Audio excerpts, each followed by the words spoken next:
Mariah Carey just dropped her Christmas special, which means that we can only make Christmas desserts for the rest of the month. I'm sorry. So today we are going to be making a vanilla and raspberry Buche De Noel or Yule log or log cake, whatever you want to call it. This recipe consists of a super soft sponge cake, vanilla buttercream, and fresh raspberry jam. And we're going to wrap it all in a super shiny glaze. So if you want to learn how to make this Yule log, keep watching.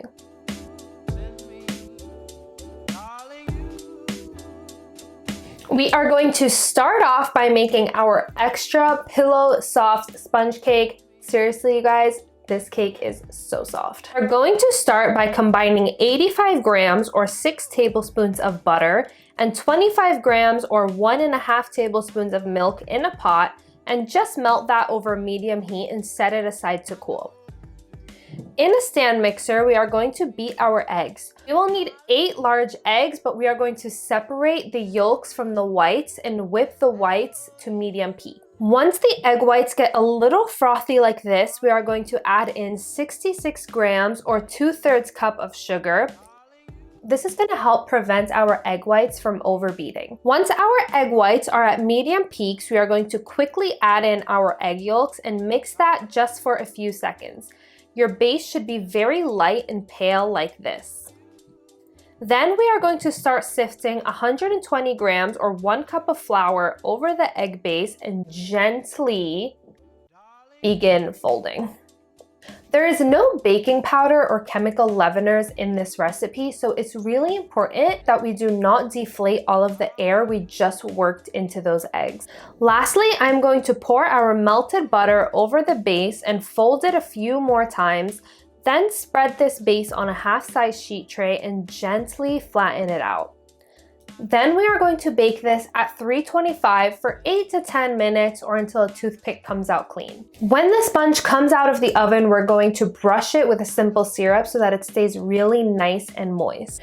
For the simple syrup, you're just going to bring 1 cup of sugar and 1 cup of water to a boil and set that aside to cool. Once our cake comes out of the oven, we are going to brush it with our simple syrup while it's still warm, and then we're going to lay another piece of parchment paper over the sponge and roll the cake and just let it cool in this shape. While our cake is cooling, let's move on to our raspberry jam. We are going to place 1 pint of washed raspberries into a pot and add 2 tablespoons of sugar and the juice of half an orange and bring that to a boil. Then we're going to reduce the heat and let this mixture simmer and reduce for 10 minutes or until it begins to thicken. Then just set this aside to cool while we make our buttercream. For the buttercream, we are going to place 175 grams or 3/4 cup of sugar in a pot and add just enough water to get a sandy texture. Then we are going to cook this to 118 Celsius or until the bubbles begin to appear dense and move slowly. In a stand mixer, we are going to add 1 large egg and 1 egg yolk and mix that until the eggs begin to go pale.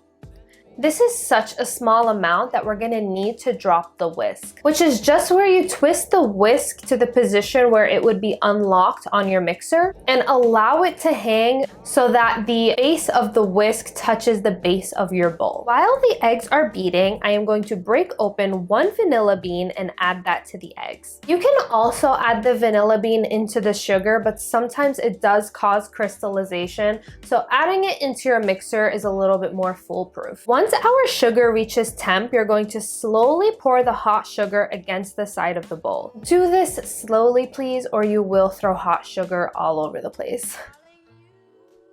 Then this is going to mix for about 5 minutes or until the base of the bowl feels pretty neutral against your skin. And we are going to begin adding in 200 grams or 14 tablespoons of room temperature butter. You want to do this piece by piece and allow it to beat until the texture is fluffy and silky, and voila, all done. And I know I just said all done, but we're not actually all done. We still have work to do. So let's move on to the glaze. You're going to place 62 grams or 1/4 cup of water and 112 grams or 1/2 cup of sugar in a pot.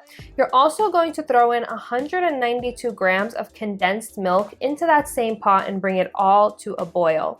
Then you're gonna stir in 9 grams or 3 sheets of gelatin and pour that over 112 grams or 3/4 cup of high quality chocolate, and your glaze is all done. You can make this any color you want, but I'm going to make mine red. And you want to allow this to cool slightly before we pour it over our cake, so it doesn't melt our buttercream, but you don't want it to be too cold either because it'll get too thick. So the perfect temperature would be around 45 degrees Celsius. And now that we have all of the components of our cake, we are finally ready to assemble. We're going to unroll our cake gently because it is delicate and spread a thin layer of our jam against the sponge, followed by our buttercream. Be sure to reserve some of the cream for the top layer. Then we are going to gently begin to roll the cake and then place this in the freezer for about 5 minutes just to harden a little bit. Darling, you send me. I know you send me. Darling, you send me. I know you send me. While the cake is in the freezer, we can prepare the parchment paper to even out our cake. They do sell Yule log molds, which will really help you to get a perfect exterior to your cake, but I don't have one, so this is a really good technique that you can use at home. You just take a piece of parchment paper and fold it a few times until it's flat, then scrape it against the edge of your countertop so it's not crimped in any areas, and then just set this aside.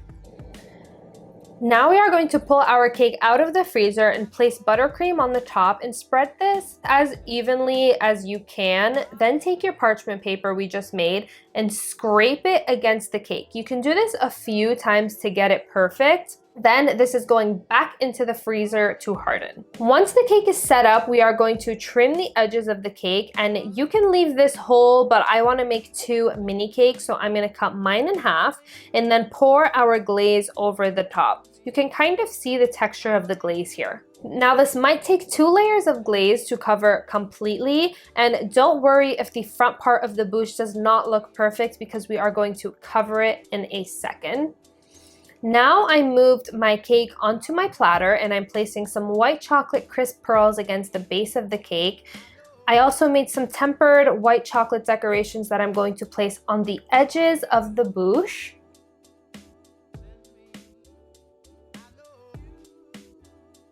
And then I'm popping some buttercream on the top, followed by a small tempered chocolate plaque to replicate a little mushroom, and we are all done. I guess I really don't know what Christmas is all about. Isn't there anyone who knows what Christmas is all about?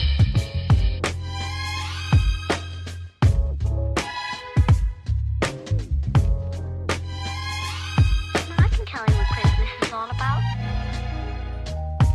Chestnut roasting. Jack Frost nipping at your nose.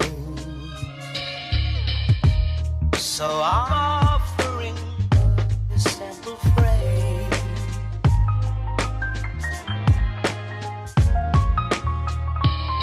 Okay, you guys, that is it for today's recipe. The winter is such a fun holiday for baking. There's so many awesome, fun, festive treats that you can make, and I really hope that you guys enjoyed watching this video as much as I enjoyed making it. It's really a lot more challenging than it looks to capture all of the components of a cake and assemble it on camera. But I hope that it translates in a way that's easy enough for everyone to follow. And you guys know if you ever have any questions, you can DM me on Instagram. You can also leave a comment below and I will always get back to you guys. So comment below your favorite holiday sweet treat, and maybe you'll see it this month. So I hope you guys enjoyed my take on the classic Buche De Noel, and I will see you in the next video.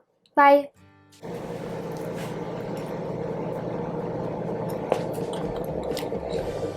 By the way, This is best at room temperature. Do not eat it when it's cold. So good. This sponge cake is actually a dream. Smash the like and subscribe button and comment down below of what you want.